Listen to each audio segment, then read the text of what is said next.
Seja muito bem-vindo a mais um vídeo aqui do canal e da fanpage Momento Psicologia, porque a partir de agora todos os vídeos do canal do YouTube também vão ser postados na fanpage do Facebook. Primeiramente, eu quero saber se você está bem, eu espero profundamente que sim. Eu tô bem e eu tô muito feliz pela presença de cada um de vocês aqui. Nós somos mais de 3.000 pessoas na fanpage e vocês não têm noção o quanto eu sou grata pela presença de cada um de vocês, pelas mensagens de carinho que eu recebo, pela interação de todo mundo, tanto na plataforma do YouTube quanto no Facebook e no Instagram também. Se você ainda não me segue, é @psiqueleticia_dutra, tanto no Facebook quanto no Instagram. Se você é novo aqui e não quer perder nenhum conteúdo, te inscreve no canal do YouTube, curta a página no Facebook e também no Instagram. Eu vou deixar todos os links aqui embaixo. Hoje vamos dar seguimento então à série de vídeos sobre o bullying. Se tu ainda não assistiu o primeiro vídeo, eu vou deixar o link aqui embaixo também. Não deixa de ir lá. Como é uma série, eu te aconselho a dar uma corridinha lá e assistir o primeiro vídeo, depois voltar aqui e dar seguimento, porque eu preparei todo um conteúdo cronológico a respeito desse tema e é bastante importante não perder nenhuma informação, tá bem? Então, afinal, quem são os personagens dessa história? O bullying, ele não é uma modinha que os noticiários de TV gostam de apresentar. Ele não é ficção e, sem sombra de dúvidas, o bullying não é brincadeira de criança e nem de adolescente, tá? O bullying ele é constituído de personagens da vida real, assim como eu e você. Ele tem enredos reais de histórias reais que nos despertam diversos sentimentos como medo, terror, compaixão, empatia. E por ser real, ele pode sim ser identificado, combatido e enfrentado por qualquer pessoa que tenha a capacidade, de perceber a situação e de ir contra essa situação, de tentar resolvê-la. Porém, é preciso bastante conhecimento, informação e também coragem para intervir numa situação dessas. E para que isso seja possível, então, nós precisamos saber como fazer isso. A gente precisa saber como identificar e classificar os personagens dessa trama muito triste e muitas vezes dramática. Vamos começar então falando sobre as vítimas. A autora de diversos livros, psiquiatra, doutora Ana Beatriz Barbosa Silva, ela classifica as vítimas em 3 tipos, tá? A vítima típica, a vítima provocadora e a vítima agressiva.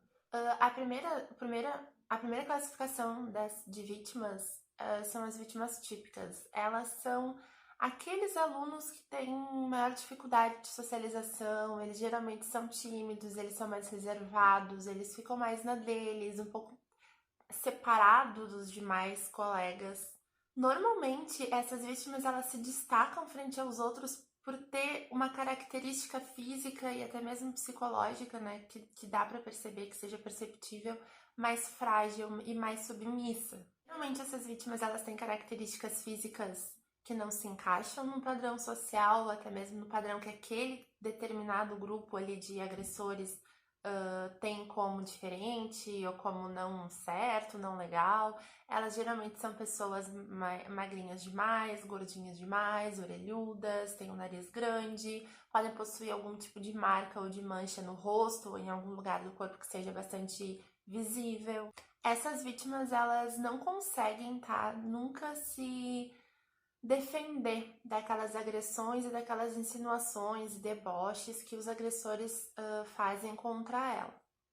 Como eu já disse no primeiro vídeo, os motivos das agressões são sempre banais, tá? E eles nunca são justificáveis. Por isso, todas essas características não são características que fazem com que alguém seja agredido, se a gente for pensar.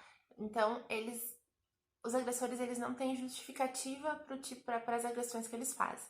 As vítimas provocadoras é bem complicado. Geralmente são alunos que têm o diagnóstico de TDAH, que é o transtorno de déficit de atenção e hiperatividade. Geralmente esses alunos são aqueles que têm predominantemente o comportamento impulsivo e hiperativo. E eles são aquela típica pessoa que dá tiro no pé, sabe? Eles são alunos que se destacam por um mau comportamento, a gente pode dizer assim. Tem várias seguidoras aqui que são professoras ou que trabalham na área de educação. Eu até gostaria que vocês deixassem um comentário de vocês aqui embaixo, o relato de vocês, se já conseguiram observar alguns desses comportamentos na escola. Vai ser bastante importante para nós, para enriquecer essa discussão, tá? Esses alunos que têm TDAH, eles geralmente se destacam entre os outros por serem inquietos demais, eles não conseguem ficar muito tempo parados na cadeira, eles não conseguem focar em nenhum tipo de atividade. É bem complicado para o professor fazer com que ele preste atenção na aula, com que ele complete, né, o dever que ele tem que fazer naquele momento. É um aluno que geralmente dá bastante trabalho e que chama muita atenção do professor por conta disso. Só é importante a gente entender que é uma condição, tá? Que é uma condição de um transtorno e não uma falta de limite ou de educação. Bom, por causa do TDAH, eles acabam tendo comportamentos bastante impulsivos e chamam bastante atenção dos professores, o que faz com que os agressores também tenham sua atenção, né, chamada para aquele aluno em específico. O que acontece nesse caso? O aluno, ele pode reagir de maneira incongruente, podemos dizer assim, devido a algumas situações, e esses agressores vão para cima deles e eles não sabem como se defender. Por exemplo, o professor briga com ele, chama a atenção dele por algum motivo, por ele não ter prestado atenção na aula, né? Vamos dar esse exemplo. E ele age de uma maneira impulsiva respondendo pro professor, ele não consegue se conter. O que pode acontecer depois é esses agressores provocarem eles por conta disso. Ah, tu não consegue prestar atenção na aula, fazer alguma piada, algum xingamento pra cima deles, até mesmo uma agressão. Esses alunos, eles podem comumente, reagirem a alguma provocação, alguma insinuação, algum comportamento agressivo dos agressores para com ele, que faz com que os agressores ajam com uma maior agressividade para cima deles e eles não conseguem se defender. Eles agem por impulso, eles agem sem pensar, por conta do diagnóstico que eles têm, mas quando há uma resposta do agressor, eles não conseguem responder de volta, tá? E eles acabam sendo vítimas de uma situação que eles mesmos provocaram muitas vezes. A vítima agressora, por sua vez, ela é a vítima mais complicada de se identificar. Ela é aquela que bate de volta. Ela acaba por reproduzir as agressões como uma forma de compensação às agressões que ela mesma já recebeu. Sabe aquele efeito dominó, onde a gente coloca um dominó um pezinho do lado do outro, quando a gente derruba um, todos eles caem, vão caindo assim gradativamente, no efeito cascata, podemos dizer assim? A vítima agressora, ela funciona exatamente assim. Ela acaba por procurar vítimas que sejam ainda mais frágeis que ela, tornando então o bullying ainda mais difícil de ser detectado e de ser enfrentado, fazendo com que ele se torne então um problema difícil de ser controlado. Quem são os agressores então? Os agressores, eles podem ser de ambos os sexos, ele pode agir ou sozinho ou em grupos. Geralmente eles possuem em sua personalidade características maldosas e traços bem grandes de desrespeito, e também, unido a isso, uma habilidade bastante perigosa de liderança. Desde muito cedo é possível a gente perceber comportamentos, de desrespeito, de maldade e também de uma total falta de remorso quando esse indivíduo ele faz algum ato maldoso para alguém. Os agressores, então, eles apresentam aversão a normas, a regras, a leis. Eles não gostam de ser contrariados e frustrados, e conforme eles vão crescendo, é possível a gente perceber o envolvimento deles com pequenos delitos, como pichações e destruição a patrimônios públicos e privados, como também furtos, roubos e vandalismos em geral. Eles comumente são agressivos com animais de estimação, com irmãos pequenos ou até mesmo maiores que eles, que têm uma personalidade um pouco mais submissa, com os coleguinhas, com empregados domésticos, com os funcionários da escola, também com professores. Mas por que é importante a gente falar sobre os agressores, a gente ter essa ideia, né, da característica que eles possuem? Porque o aluno que hoje caçoa de alguns colegas, xinga, briga, até mesmo agride, amanhã esse mesmo aluno vai crescer e vai se tornar um adolescente, um adulto que ateia fogo em pessoas no meio da rua, como mendigos, homossexuais, e gente, sabe-se lá mais o que essa pessoa, a partir do momento que ela estiver adulta, pode vir a causar a outras, né? Como a gente vê comumente assassinatos, roubos seguidos de assassinato e às vezes, como a gente falou já a respeito do bullying, crimes completamente injustificáveis e sem motivo algum de terem sido cometidos. Quem são os espectadores, então, do bullying?